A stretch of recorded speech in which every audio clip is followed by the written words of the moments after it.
That's unthinkable to me. That you have an opportunity in your lifetime to be a professional, that you think about quitting. See, you don't quit it, and you don't quit in sports. You retire. You don't get to quit. It's not an option. See, someone told me that a long time ago. That ain't even an option. And the person told me that, he ain't here anymore. He died. This is what's great about sports. This is what the greatest thing about sports is. You play to win the game. Hello? You play to win the game. You don't play to just play it. That's the great thing about sports. You play to win. And I don't care if you don't have any wins. You go play to win. When you start telling me it doesn't matter, then retire. Get out. Hello, everybody, and welcome to another episode of the Randall Handles Football Podcast. I'm your host, Randall Tevis. So Week 3 has now officially come to a conclusion, and guess what? We have our first COVID-19 outbreak.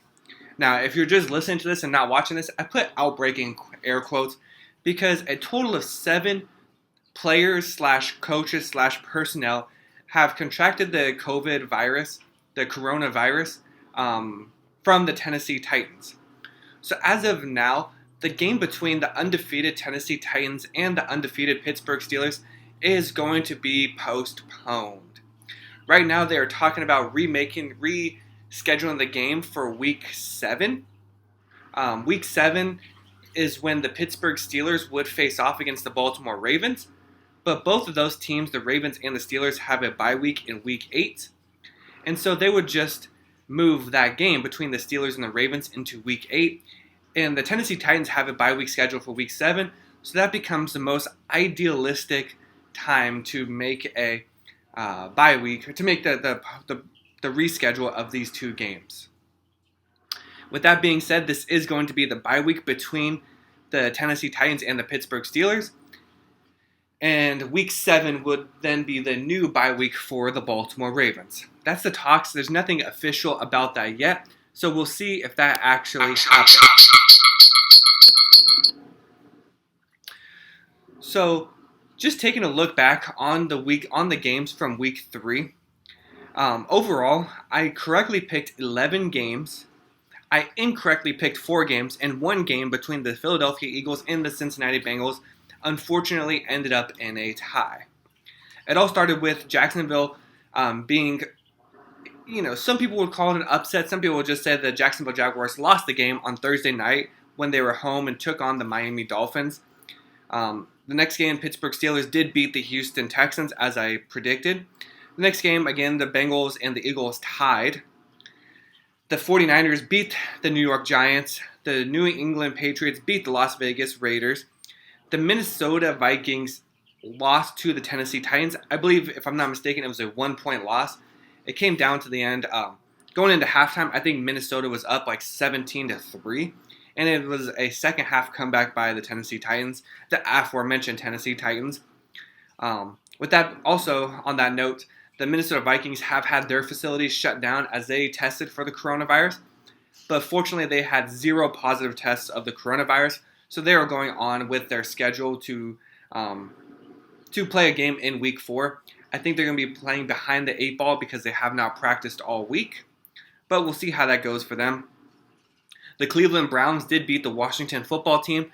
The Bills beat the Rams in what was almost an epic comeback by the Los Angeles Rams before they blew it with 15 seconds left on a pass interference call. The Atlanta Falcons lost to the Chicago Bears. It took a fourth quarter comeback from backup quarterback Nick Foles, who will be the starter this coming week. The Los Angeles Chargers lost to the Carolina Panthers. The Indianapolis Colts put an ass whooping on the New York Jets. The Seattle Seahawks beat the Dallas Cowboys on a fourth quarter touchdown pass. I think it was about a 50-yard touchdown pass from Russell Wilson to DK Metcalf. The Cowboys almost responded by scoring a touchdown of their own. I think they got to as close as the 30-yard line with about 10 seconds left before Dak Prescott threw an interception in the end zone that ended their comeback attempt. The Tampa Bay Buccaneers beat the Denver Broncos. The Detroit Lions, as I correctly picked the upset of the week, the Detroit Lions did beat the Arizona Cardinals. The Green Bay Packers beat the New Orleans Saints, and the Kansas City Chiefs beat the Baltimore Ravens on Monday Night Football. So again, like I said, my lock of the week was Tampa Bay over Denver. That did happen. And my upset of the week was Detroit Lions beating the Arizona Cardinals, and that too occurred. So this brings us into our matchups for week 4. Starting off with, we have a terrible Thursday night game between the Denver Broncos and the New York Jets. I don't know why the schedule makers do this to us, but they seem to put some pretty bad games on Thursday Night Football. Going back to week 2, we had Cincinnati versus Cleveland, boring. We had Miami versus Jacksonville last week, boring. And this week we have Denver versus the New York Jets, boring as well. So, with that being said, the New York Jets are hosting the Denver Broncos. The Denver Broncos will already be on their 3rd starting quarterback of the season, as they go with, I don't even know his first name, but his last name is Rippin. So he'll be the starting quarterback for the Broncos. They still will be without wide receiver Sutton. I have the Jets pulling out a victory here on Thursday Night Football. I think the home field advantage. I think the stability at quarterback. I think Sam Darnold flashes his potential and does enough to win this game on Thursday Night Football. I have the Jets beating the Broncos on Thursday Night Football. The next game, which was close to being my lock of the week, but I didn't want to use the Ravens already in this game. The Baltimore Ravens travel to Washington to take on the Washington football team. Dwayne Haskins was terrible last week. Lamar Jackson really wasn't any better last week against the Chiefs, but I think he rebounds and has a terrific game against the Washington. I have the Ravens beating the Washington. I have the Baltimore Ravens beating the Washington football team in this week 4 matchup. The next game is the one that was postponed that I already briefly talked about, the Pittsburgh Steelers and the Tennessee Titans. The following game has the Los Angeles Chargers traveling to Tampa Bay to take on the Buccaneers. And this is where my upset of the week occurs. I don't feel that thrilled about this game, but I am going to pick the Chargers to beat the Buccaneers in this week 4 matchup. I don't think Tom Brady has been stellar this season. I have liked what I've seen from Justin Herbert at quarterback for the Chargers. I think they get over the hump, and I think Justin Herbert gets his first win as a quarterback. I have the Chargers beating the Buccaneers, and this is my upset of the week. The next game sees Seattle traveling to Miami.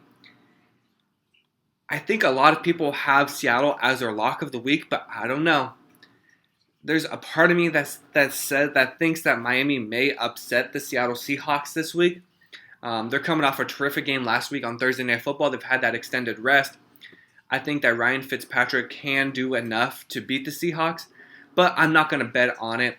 I think Russell Wilson has been playing lights out this entire season, so I'm not going to pick this to be my upset of the week. But again, it would not surprise me in the least bit if Miami does beat the Seattle Seahawks.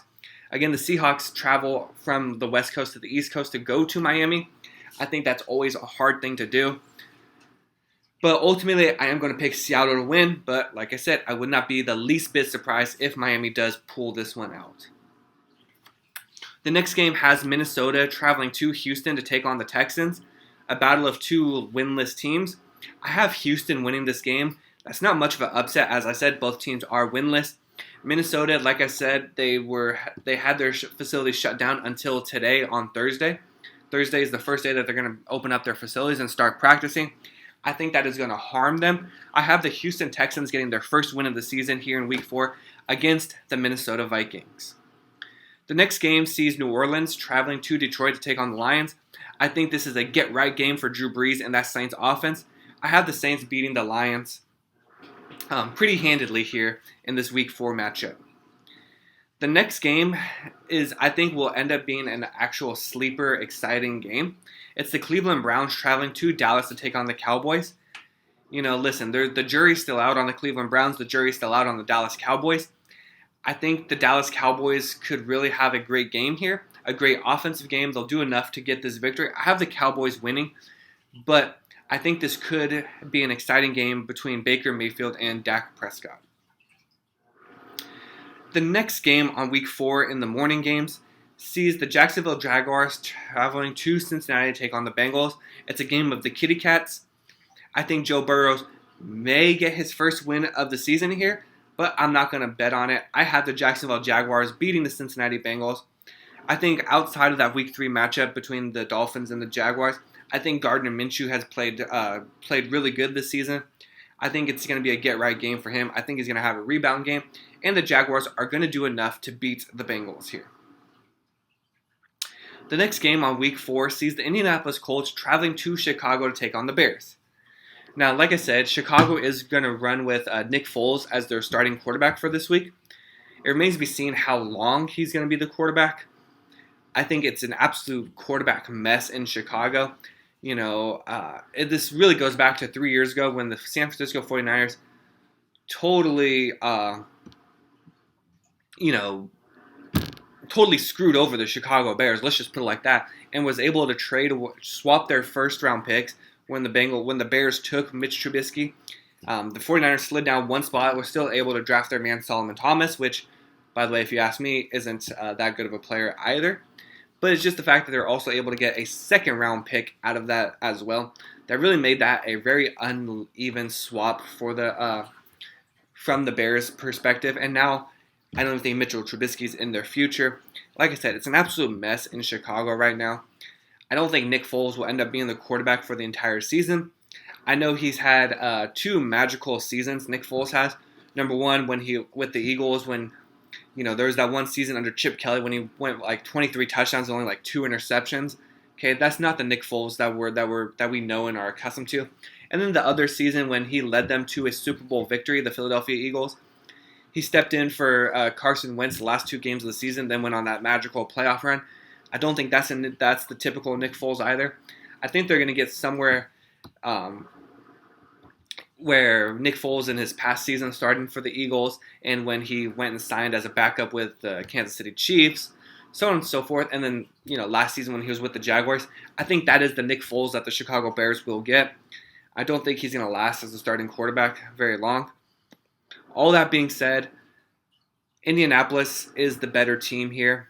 Phillip Rivers, Jonathan Taylor, T.Y. Hilton on the defensive side. They have DeForest Buckner, Justin Houston.